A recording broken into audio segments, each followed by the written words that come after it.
साथियों, राष्ट्रीय पिछड़ा वर्ग मोर्चा और राष्ट्रीय किसान मोर्चा के माध्यम से ये प्रदेश व्यापी परिवर्तन यात्रा हम लोगों ने जो शुरू किया है, आज ये आप लोगों के बीच में पहुंची हुई है।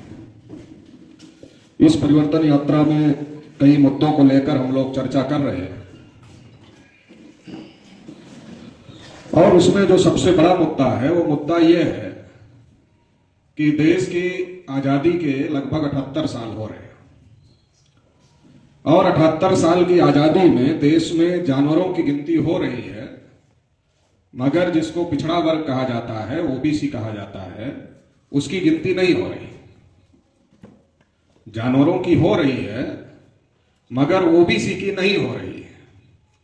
तो ये ओबीसी के लिए खास तौर से सोचने और समझने का विषय है कि हमारी गिनती क्यों नहीं हो रही इस देश में। क्योंकि इस देश के अंदर 1931 तक जब अंग्रेज गिनती करते थे तो ओबीसी की संख्या 52% थी और 52% का मतलब यह है कि आधे से 2% ज्यादा गुलाम भारत में ओबीसी के लोगों की संख्या थी। अभी बिहार में जो गिनती हुई उसके आधार पर ओबीसी के आंकड़े 64% तक बिहार के अंदर पाए गए। अगर देश में यह गिनती हो तो ऐसी संभावना है और ऐसा जो जानकार लोग हैं उनका मानना है कि यह आबादी 64 से 65% ऑल इंडिया में होगी। फिर तो यह आधे से 10-15% ज्यादा हो गया। जो अंग्रेजों का आंकड़ा था वो आधे से 2% ज्यादा था। वो आधे से 2% ज्यादा क्यों था? तब भारत गुलाम था और भारत का विभाजन नहीं हुआ था। भारत का विभाजन नहीं हुआ था तो पाकिस्तान और बांग्लादेश ये भारत का ही हिस्सा था और इसकी वजह से उस समय ये आंकड़ा 52% था। लेकिन जब भारत से पाकिस्तान का विभाजन हुआ तो मुस्लिम आबादी पाकिस्तान बड़े पैमाने पर चली गई, या जो मुस्लिम आबादी वाला क्षेत्र था वो भी पाकिस्तान में गया। तो उसके बाद के जो आंकड़े हैं उसमें ये आंकड़ा और ज्यादा बढ़ गया है। तो इसके आधार पर यह बात समझी जा सकती है कि जो ओबीसी की संख्या देश में है वो 60 से 65% तक ऑल इंडिया लेवल पर हो सकती है। अब इतनी बड़ी जो संख्या वाले लोग हैं वो आजादी के 78 साल बाद भी इस बात को लेकर के लड़ाई नहीं लड़ पा रहे हैं कि देश में जानवरों की गिनती होती है मगर ओबीसी की गिनती नहीं होती है। 78 साल बाद हम नहीं लड़ पा रहे। 78 साल अंग्रेजों को जाने को हो गया और उसके बावजूद भी हम नहीं लड़ पा रहे। तो हम क्यों नहीं लड़ पा रहे हैं, ये पहला आत्ममंथन और आत्मचिंतन का विषय है कि हम क्यों नहीं लड़ पा रहे, हम अपने हक अधिकार क्यों नहीं ले पा रहे, हमारे अंदर क्या कमी है, क्या खामी है जिसकी वजह से हम ये लड़ाई नहीं लड़ पा रहे और हम अपने हक अधिकार नहीं ले पा रहे। ये भी सोचने की जरूरत है। और जब हम ये सोचते हैं, ये समझते हैं तो हमें दिखाई देता है, हमें समझ में आता है कि देश के अंदर पिछड़े वर्ग के लोगों के अंदर बहुत सारे प्रकार की जागृति है, बहुत सारे प्रकार की चेतना है, लेकिन अपने हक अधिकारों को लेकर कोई चेतना नहीं है। और जिन लोगों के पास चेतना है, जिन लोगों के पास जागृति है, वो इसके लिए समर्पित नहीं। एक तो चेतना नहीं है, समाज के अंदर चेतना नहीं है, और कुछ महापुरुषों ने बहुत मेहनत करके कुछ लोगों के अंदर चेतना पैदा किया। तो जिनके अंदर चेतना पैदा किया उसमें से ज्यादातर लोग इस बात के लिए डेडिकेटेड नहीं है, समर्पित नहीं है कि वो समाज को समर्पित भाव से तैयार करने का काम, जगाने का काम करें। और उसका नतीजा ये होता है कि समाज में हम अपने भाषण में बोलते रहते हैं कि हम 52% हैं, 60% हैं, 65% हैं, लेकिन जब लड़ाई का समय आता है तो 60-65 हमारे साथ नहीं होते हैं। तो ये क्यों नहीं होते हैं? क्योंकि जो जगह हैं वो जगाने का काम नहीं कर रहे। इसलिए पहले हम लोग नारा लगाते थे ओबीसी शेर है, जागने की देर है। तो हमने कार्यकर्ताओं को कहा थोड़ा अपनी जिम्मेदारी उसमें डाल लो, तो इसमें थोड़ा परिवर्तन कर लो। तो परिवर्तन क्या कर लो? ओबीसी शेर है, बस जगाने की देर है, जागने की देर है तो आप कहते रहोगे जागेगा, इंतजार करते रहोगे। और अगर थोड़ा सा परिवर्तन कर लोगे कि ओबीसी शेर है, बस जगाने की देर है, तो अपनी जिम्मेदारी फिक्स हो जाएगी कि जगाना हमको है, हम जगाएंगे तब जागेगा। हमारे बहुत सारे लोग भाषण करते हैं, कहते हैं मुश्किल काम है ये, जगता नहीं है। मैं भी यही सोचता था पहले, लेकिन जब मैंने काम करना शुरू किया तो मुझे ये समझ में आया, अरे ये तो समझने के लिए तैयार बैठा है, इसको कोई समझाने वाला ही नहीं है। ये आदमी समझने के लिए समाज तैयार बैठा है, इसको ठीक से कोई समझाने वाला आदमी ही नहीं मिल रहा है। तो जब आप समझाएंगे ही नहीं तो लोग समझेंगे कैसे? इसलिए मैं कहता हूं कि ओबीसी की दुनिया भर की समस्याएं हैं, लेकिन पहले नंबर की समस्या यह है कि ओबीसी की क्या समस्या है ये ओबीसी को नहीं पता है। ये पहले नंबर की समस्या है। जब समस्या पता होगी तो उसके लिए लड़ेगा। अब समस्या नहीं पता है, अब आरएसएस वाले पहुंच गए और आरएसएस वाले ने कहा मुसलमानों से लड़ना है, ये देश की पहले नंबर की समस्या है। अब आप नहीं पहुंचे, आप तो जगे हुए हैं, लेकिन आप नहीं पहुंचे कि ओबीसी की गिनती नहीं हो रही, ये पहले नंबर की समस्या है। आप नहीं पहुंचे, आरएसएस वाला पहुंच गया और उसने बताया मुसलमान बहुत बढ़ रहे हैं, ये पहले नंबर की समस्या है। तो ओबीसी ने कहा चलो, तो खाली बैठा ही है बेरोजगार, उसको रोजगार तो है नहीं, वो तो बेरोजगार बैठा ही है। जब वो पहुंच गया तो कहा चलो, फिर कुर्मी के यहां गया, मौर्य के यहां गया, पाल के यहां गया, निषाद के यहां गया, राजभर के यहां गया, चौहान कहा यादव बहुत आगे चले जा रहे, ये समस्या है। तो कहा चलो, अरे जब आप नहीं समझा रहे हैं, जो समझे लोग हैं वो नहीं जाकर के गांव गांव में समझा रहे हैं, तो अगला तो काम कर रहा है। आप हम नहीं करेंगे तो अगला काम बंद कर देगा। वो तो समर्पित है अपने लक्ष्य के लिए। अरे उसका तो धंधा ना हमारे लोगों को मूर्ख बनाने से चल रहा है। जिसका धंधा हमारे लोगों की मूर्खता पर चल रहा है, तो वो मूर्खता को बढ़ाने के काम में लगे हुए हैं। और अगर उनके काम को बंद करवाना है तो जो हमारे में समझदार लोग पैदा हो गए महापुरुषों के आंदोलन की वजह से, महापुरुषों के मूवमेंट की वजह से, उनको मेहनत करना पड़ेगा। अब खून देने की जरूरत तो रही नहीं, क्योंकि अब तो लड़ाई, पहले राजपाट हासिल करने के लिए खून निकालना पड़ता था, किसी गर्दन कट जाता, किसी हाथ कट जाता था, किसी का पैर कट जाता था। लड़ते थे लोग तीर तलवार भाले से, हाथी घोड़े से। अब तो लड़ाई रही नहीं। अब लड़ाई क्या है? जैसा आप समझ रहे हो वैसा अपने लोगों को समझाना। छोटी सी लड़ाई है, बड़ी लड़ाई नहीं। कितनी छोटी लड़ाई? जैसा आप समझ रहे हो वैसा ही अपने लोगों को समझा के आप तैयार कर लो। अगर जैसा आप सोच रहे हो वैसा ही सोचने वाले ज्यादा संख्या में लोग पैदा हो गए, तो ज्यादा संख्या में जब आप जैसा सोचने वाले लोग हो जाएंगे तो आपका साथ देने के लिए तैयार हो जाएंगे, आपको वोट देने के लिए तैयार हो जाएंगे, आपके आंदोलन में आने के लिए तैयार हो जाएंगे। तो आप ये लड़ाई जीत सकते हैं। मतलब जो आप मांग कर रहे हो वो मांग करने की जरूरत नहीं पड़ेगी। लोग ये ताकत आपको ही देंगे कि आप ही इसको लागू करो। ये ताकत लोग जब समझ जाएंगे लोग, तो ये ताकत लोग आपको ही देंगे कि आप इसको लागू करो।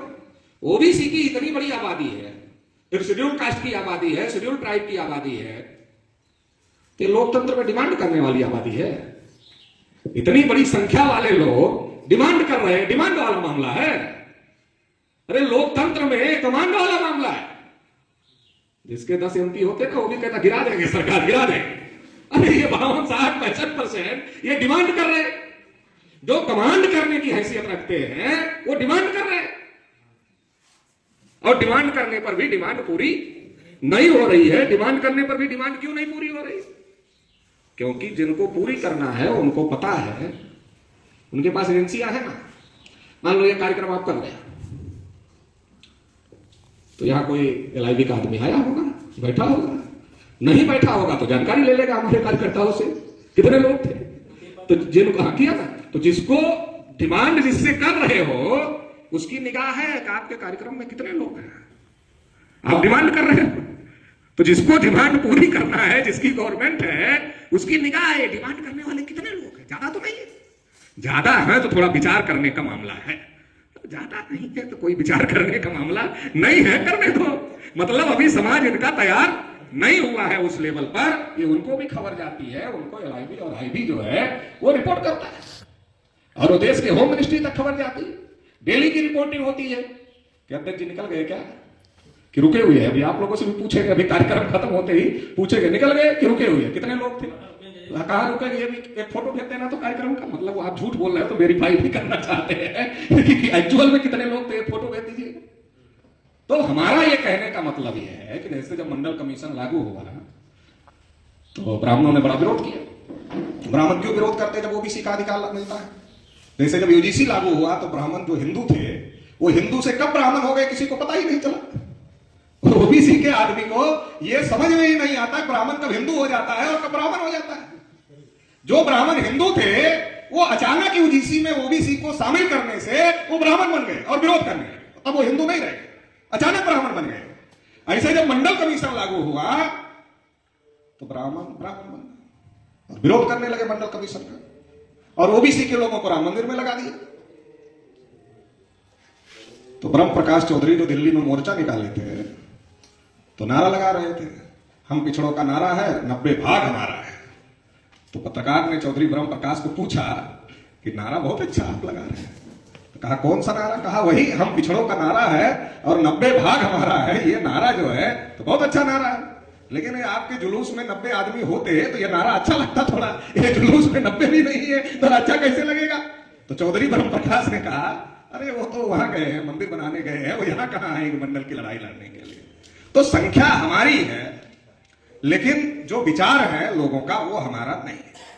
संख्या हमारी है, जन हमारे हैं, जनमत उनका है। जब जनमत उनका है तो जन हमारे होकर भी हमारी बात नहीं सुनी जा रही है, क्योंकि जनमत उनका है तो जनमत हमें बनाना होगा, जनमत हमें निर्माण करना होगा। जिस अनुपात में हमने जनमत निर्माण किया उस अनुपात में सुनवाई है। मान लीजिए जनमत निर्माण हुआ और 2024 के चुनाव में ओबीसी एससी एसटी माइनॉरिटी के लोगों का ध्रुवीकरण हुआ, तो ध्रुवीकरण होने के बाद क्या हुआ? जो 2 पैर पर खड़ी सरकार थी दिल्ली में वो 1.5 पैर पर आ गई, और आधे पैर में आधा पैर नीतीश कुमार का लग गया और आधे में आधा चंद्रबाबू नायडू का लग गया। तो 2 पैर पे जो खड़ी थी वो 1.5 पैर पे खड़ी हो गई। तो समीक्षा किया होगा कि इसमें कोई जाति जनगणना का भी रोल लग रहा है, तो कहा होगा कि बोल तो करेंगे, तो बाद में देख लेंगे क्या करना क्या नहीं करना, बोल तो करेंगे, तो बोल दिया करें। तो हम लोगों को यह बात समझने की जरूरत है कि लोग हमारे हैं लेकिन लोगों का दिमाग हमारा नहीं है। तो अगर लोग हमारे हैं लेकिन दिमाग हमारा नहीं है तो फिर वो आपके नहीं है, आपके होकर भी आपके नहीं है। तो हमें क्या करना होगा?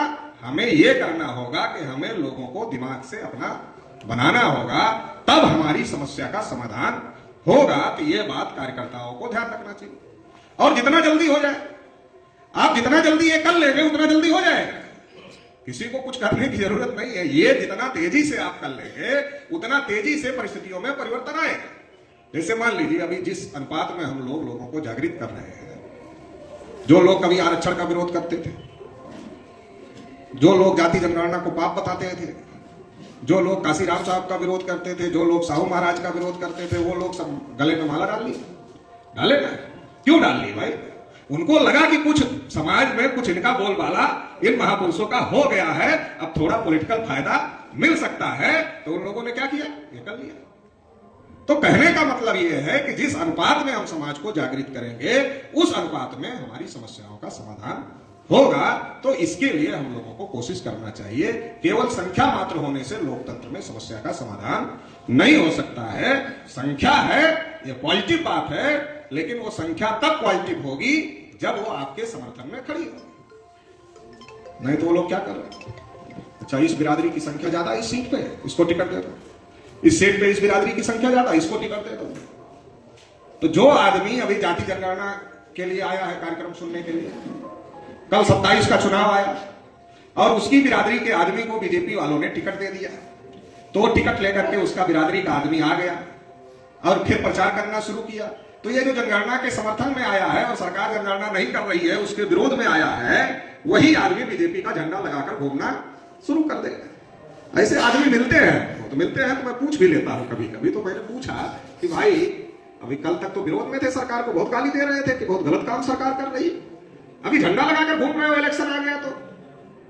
कहा क्या करें सर, बिरादरी की इज्जत का सवाल पड़ गया। तो हमने कहा इज्जत का सवाल कैसे पड़ गया? तो कहा बिरादरी का आदमी चुनाव लड़ रहा है तो बिरादरी की इज्जत। तो हमने कहा तो आपकी बिरादरी ने उसको मीटिंग करके कैंडिडेट घोषित किया होगा, आपकी बिरादरी ने मीटिंग करके यह तय किया होगा कि इस बार अपनी बिरादरी के आदमी को विधायक बनाना है और ये हमारा कैंडिडेट होगा। ऐसा किया क्या? कहा नहीं, ऐसा कुछ नहीं हुआ। हमने कहा तब क्या हुआ? कहा वो तो बीजेपी से टिकट लेकर आया है।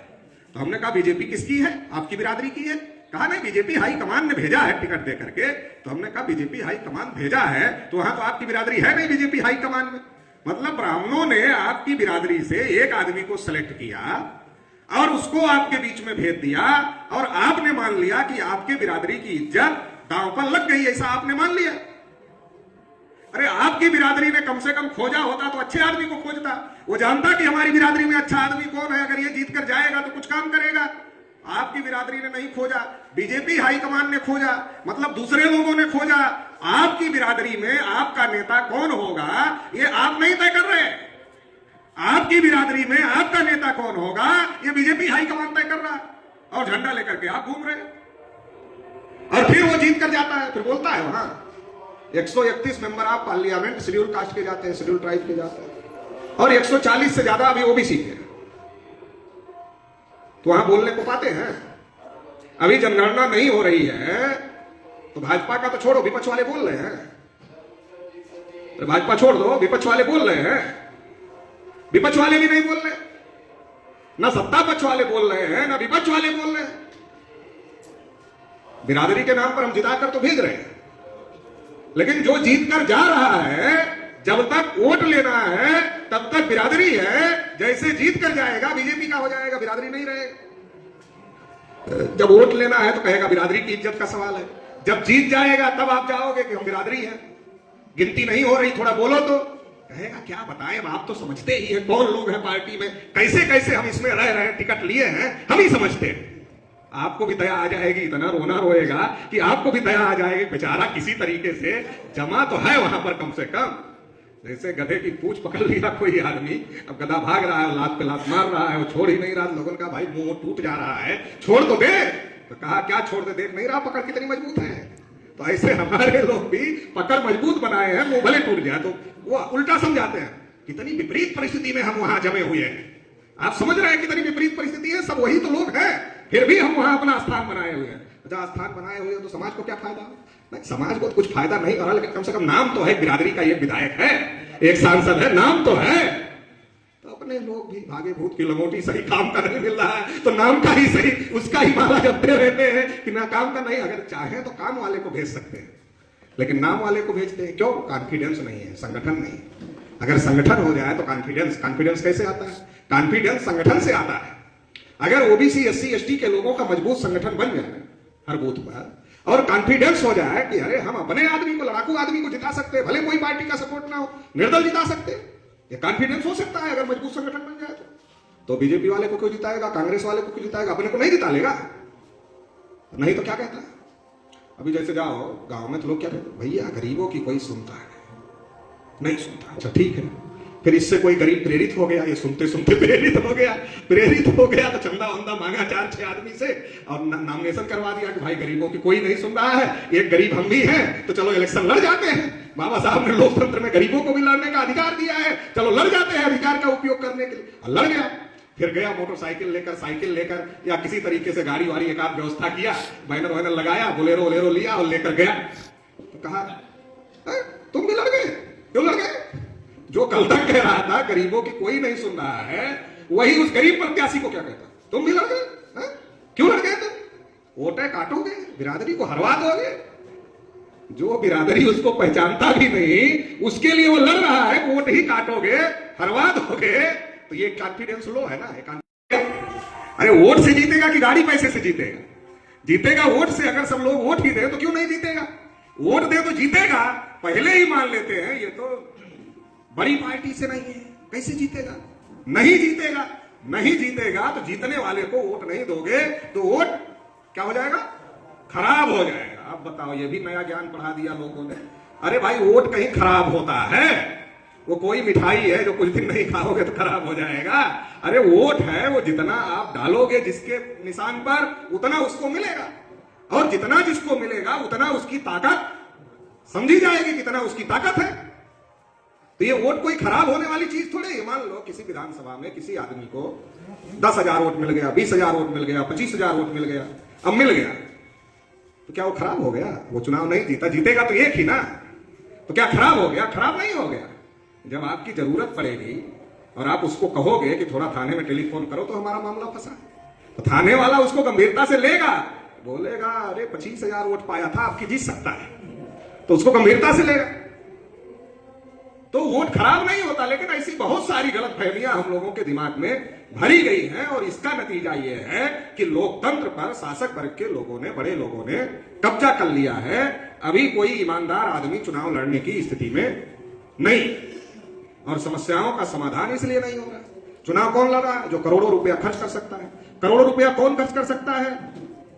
जिसके पास उद्योग धंधा होगा, बड़ी बड़ी चीजें होगी, वही ना खर्च कर सकता है। तो जो जितना बड़ा आदमी है उसकी उतनी बड़ी कमजोरी भी है। क्या समझे? जो जितना ज्यादा बड़ा आदमी है पैसे में, उसकी उतना कमियां खामियां कमजोरियां भी है। तो शासक वर्ग क्या करता है? उन कमियों खामियों कमजोरियों को पकड़ कर रखता है। बोलोगे रेट डलवा देंगे तुम्हारे यहां इनकम टैक्स की, सब मामला तुम्हारा खत्म हो जाएगा। वो चुप रहता, कुछ बोलता ही नहीं। वो संसद में जाता है, जीतने के बाद 5 साल पता नहीं चलता वो है संसद में, विधानसभा में। तमाम विधायक सांसद को आप देख लो, इलेक्शन में दिखाई देते हैं, इलेक्शन के 5 साल तक कुछ वो विधायक सांसद है ऐसा पता नहीं चलता है, फिर इलेक्शन में वोट मांगने के लिए आते हैं। क्यों? क्योंकि उनको डर लगा रहता है, अगर समाज के हित में बोला, समाज के हित में लड़ा, तो पता चलेगा ये जो कारोबार है इसको कहीं दिक्कत न पैदा हो जाए। तो दुनिया किन लोगों ने बदली है? दुनिया त्याग करने वाले लोगों ने बदली है। तथागत बुद्ध ने राजपाट त्याग दिया, सम्राट अशोक ने अपने बेटा बेटी को प्रचारक बना दिया। तो इन लोगों ने क्रांति, काशी राम जी ने उत्तर प्रदेश में इतनी बड़ी पार्टी खड़ा कर दिया, देश में राष्ट्रीय पार्टी बना दिया। कैसे बना दिया? कुछ नहीं था। क्या कर लोगे? अभी मान लो मैं राम साहब, तो ज्यादा से ज्यादा क्या कर लोगे? ये बोल दिया इस पर FIR होगा, ये बोल दिया, इससे ज्यादा तो कुछ नहीं कर सकते ना। तो कहने का ये मतलब है कि लड़ कौन सकता है? जिसकी कमियां खामियां कमजोरियां नहीं है या कम है, जिसको खोने का ज्यादा डर नहीं है। जिसको ज्यादा खोने का डर है वो कैसे लड़े? वो नहीं लड़ सकता है। तो हम जिनको चुनकर भेज रहे हैं वो वहां जाकर बोल ही नहीं रहे हैं। बोल क्यों नहीं रहे हैं? ज्यादा बोलेंगे तो कहीं आय से अधिक संपत्ति का मामला ना लग जाए, जांच ना हो जाए, जेल ना भेज दिए जाए, तो बोलते ही नहीं, वो चुप है। जब वो चुप हैं तो आपकी समस्याओं का समाधान कैसे होगा? और जब से EVM आ गया, तब से जो छोटे मोटे लोग जो लड़ रहे थे, 10-5 हजार वोट पाकर मनोबल बढ़ा लेते थे, तो उनका भी मामला गायब हो गया। अभी वो छोटा मोटा आदमी जो 10,000 पा सकता था, वो 500 पाता है, 200 पाता है, 150 पाता है, क्योंकि उसका वोट ही पता नहीं कहां चला जाता है, तो वो पाता ही नहीं। तो ये सारी परिस्थितियां देश में हैं कि एक तो जाति के नाम पर हमारे लोगों का इस्तेमाल किया जा रहा है, धर्म के नाम पर हमारे लोगों का इस्तेमाल किया जा रहा है, मशीन का उपयोग हमारे लड़ाकू लोगों के खिलाफ किया जा रहा है, पैसे का उपयोग किया जा रहा है, चुनाव आयोग का उपयोग किया जा रहा है। तो ये जहां से आपको न्याय मिलना है, इंसाफ मिलना है, पार्लियामेंट से ही तो कोई चीज हल होती है। तो जहां से आपको इंसाफ और न्याय मिलना है, वहां आपके ईमानदार लड़ाकू आदमी को जाने से रोका जा रहा है और गुलाम आदमी को भेजा जा रहा है। मजबूरी हो गई, इतना जागृति पैदा हो गई कि अब अगर बैकवर्ड को टिकट नहीं मिलेगा तो चुनाव जीतना मुश्किल है, किसी भी दल के लिए मुश्किल है। अगर बैकवर्ड को टिकट नहीं देगा तो किसी भी दल के लिए चुनाव जीतना मुश्किल है। ये तो चेतना पैदा हो गई। अब ये चेतना का एक स्टेप है, ये पैदा हो गया, हमारा आदमी चाहिए, ये चेतना पैदा हो। लेकिन इससे भर काम थोड़ी चलेगा। हमारी वाली करने वाला आदमी चाहिए, हमारी बात बोलने वाला आदमी चाहिए, हमारे लिए लड़ने वाला आदमी चाहिए। ये दूसरा स्टेप है। ये जो दूसरा स्टेप है उसको समाज के अंदर पैदा करना होगा, तो जाकर परिवर्तन होगा। अब हमारा है, वहां जाकर गूंगा बहरा हो जाता है, तो क्या करें उसका? उस हमारे का क्या फायदा? और वो कहते हैं देखो आपका राष्ट्रपति है, आपका प्रधानमंत्री है, आपका सांसद है, आपका विधायक है, वो बोलते भी। और आप ही कह रहे हो हमारे ऊपर अन्याय होता है। अरे आपके सारे पदों पर बैठे हैं, आप ही कह रहे हो कि आपके ऊपर अन्याय होता है। तो हमारे हैं जो बैठाए गए हैं वो हमारे नहीं है, केवल चेहरा हमारा है। जैसे 24 में जब 14 में जब ओबीसी की गिनती का मुद्दा चल रहा था, तो आरएसएस के लोगों ने अन्ना हजारे और बाबा रामदेव को मैदान में उतारा और मैदान में उतार करके ओबीसी के मुद्दे को दबाने का काम किया। अन्ना हजारे ने कहा कि मैं ऊपर चला जाऊंगा लेकिन जन लोकपाल आए बगैर रामलीला मैदान से अनशन नहीं तोड़ूंगा। कहा तक नहीं कहा। तो अन्ना ईमानदार है ईमानदार, अभी तक जिंदा है। लोकपाल आया और बाबा रामदेव लड़की का कपड़ा पहनकर कूद कर भागे। तो लालू जी ने कहा कि ये सारा योग सिखाया, ये कूदे हो क्यों, किसी को नहीं सिखाया ये आदमी। तो ये सारा इतना स्टंट क्यों किया गया? ये मीडिया पब्लिसिटी में ये सारी चीजें लाई गई ताकि बड़ा मुद्दा भ्रष्टाचार के मुद्दे को बनाया जा सके। और किसान मजदूर तो भ्रष्टाचार से पीड़ित ही है, जिस ऑफिस में जाता है वहां पैसा चाहिए, भ्रष्टाचार से तो पीड़ित था। तो जो पीड़ित था उसको लगा कि अन्ना हजारे बाबा रामदेव न्याय दिलाएंगे। तो आप देखे होंगे तो हर जिले में अपने जो नेता लोग थे, चूंकि ओबीसी के नेताओं को ज्यादा समझ नहीं है, जो मुद्दा हाईलाइट होता है उस मुद्दे को ही झंडा उठाकर पॉपुलैरिटी हासिल करने के लिए दौड़ने लगते हैं।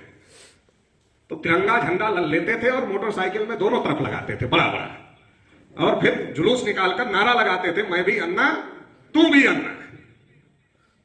तो हम लोग उस समय कह रहे थे कि ये गिनती को दबाने के लिए लाया गया है। तो जब हम लोग ये बात कह रहे थे तो लोग क्या कह रहे थे, अरे वो बेचारा अन्ना हजारे राजा हरिश्चंद्र के बाद धरती पर पहला ईमानदार आदमी आया है, तो ये उसकी जान बचाना जरूरी है, नहीं तो मर जाएगा। वो बोल रहा है कि हम अनशन से उठेंगे ही नहीं जब तक जन लोकपाल नहीं आएगा, तो उसकी जान बचाना जरूरी है। उस समय हम लोग कहते थे कि जिस दिन गिनती का मुद्दा दब जाएगा अन्ना हजारे अखबार के पन्ने से गायब हो जाएगा। तो अभी दिखाई देते हैं अन्ना हजारे। मैं महाराष्ट्र गया था, तो महाराष्ट्र में पूछा, अरे अन्ना जी का कुछ पता नहीं चल रहा है। कहा एक दिन खबर आई थी, अन्ना जी ने कहा कि मेरा इस्तेमाल हो गया। तो मैंने कहा आप पछताए का होता है, जब चिड़िया चुग गई खेर तब पछताने से क्या होता है। प्रशांत भूषण ने एक दिन कहा, बड़े वकील हैं सुप्रीम कोर्ट के, क्या कहा, मुझे पता नहीं था कि इस आंदोलन के पीछे आरएसएस थी, अनजाने में हम उसमें चले गए थे। प्रशांत भूषण ने कहा, स्टेटमेंट दिया। ऐसे बहुत सारे लोगों ने कहा।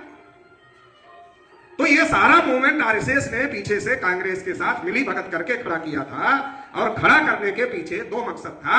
एक मकसद था ओबीसी की जनगणना को दबाना, और दूसरा मकसद था अन्ना आंदोलन की पीठ पर सवार होकर भाजपा की सरकार पूरे देश भर में बनाना। ये दो मकसद था और दो मकसद पर कामयाब हुई, क्योंकि इसी आंदोलन के सहारे फिर नरेंद्र मोदी सामने आ गए। मैं पिछड़ी जाति का हूं, मैं नीच जाति का हूं, मैं चाय बेचने वाला हूं, मेरा लोग अपमान करते हैं।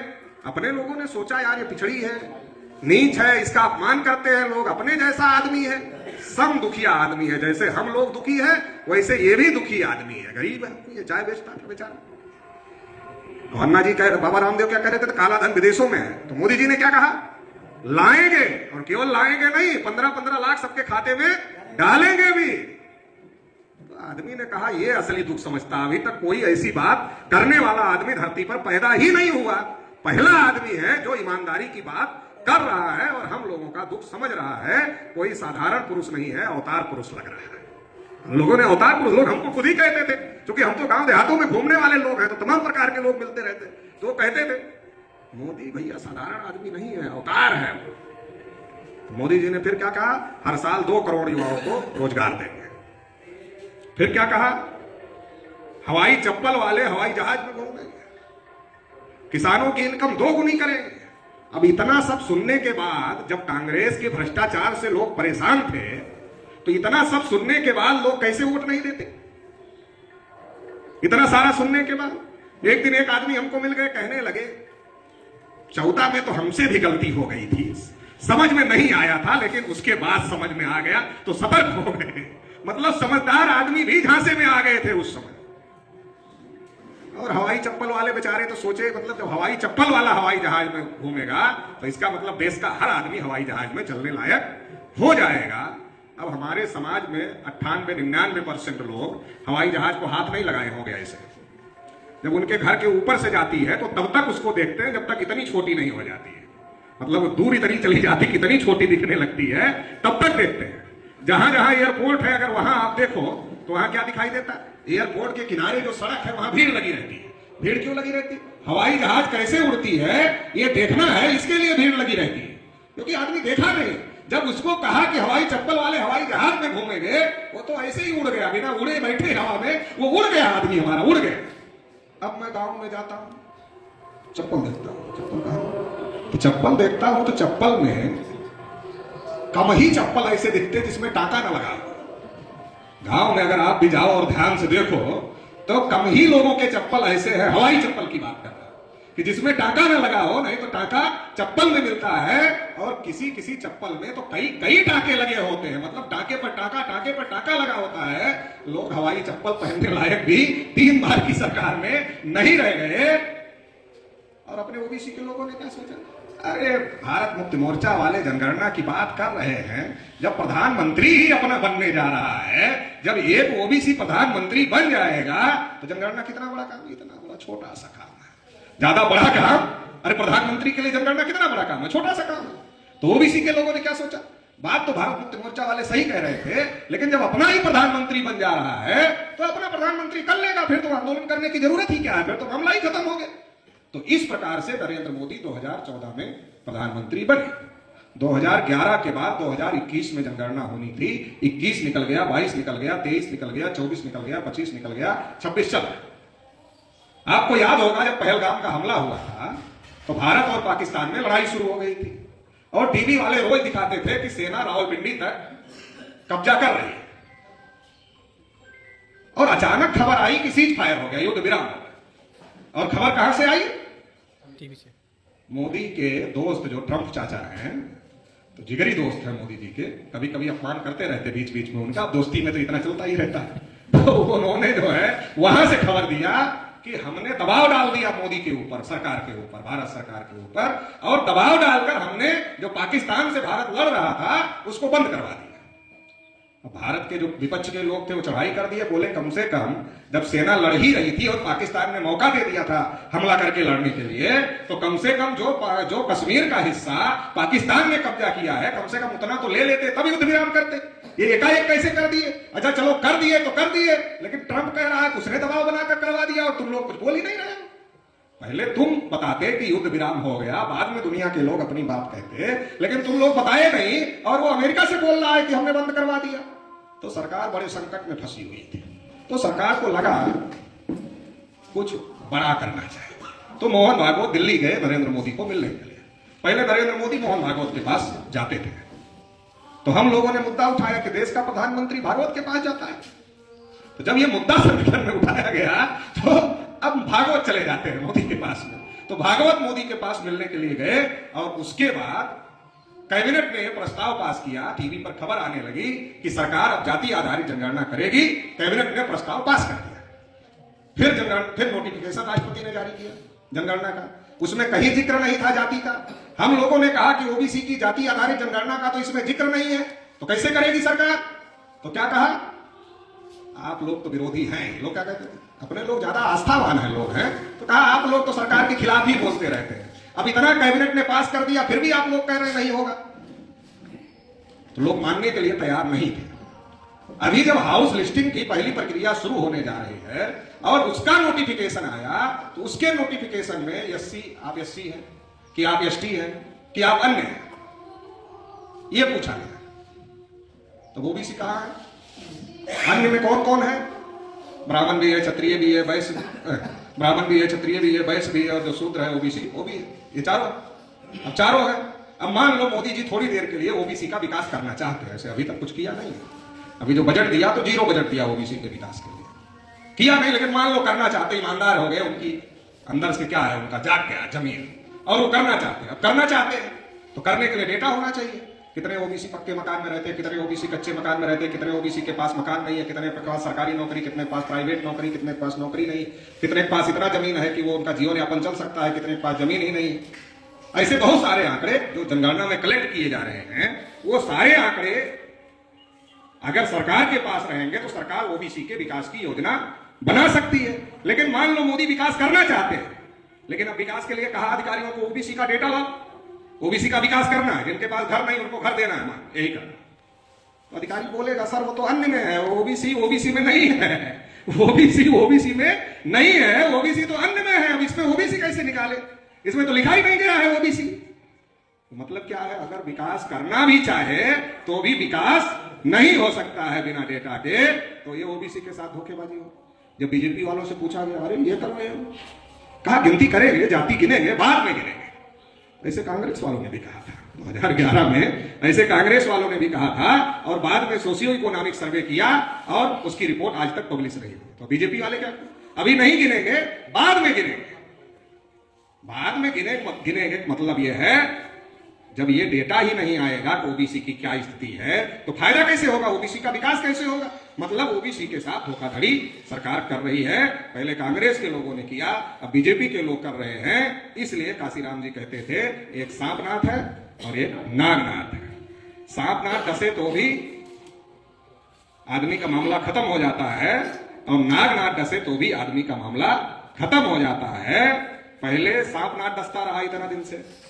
देश की आजादी के बाद से लगातार 51 और 61 में नेहरू जी ने रोका, 71 और 81 में इंदिरा जी ने रोका, 91 में नरसिम्हा राव ने रोका, और 2001 में अटल जी ने रोका। पहले कांग्रेस के लोगों ने रोका, फिर बीजेपी के लोगों ने रोका, फिर 11 में कांग्रेस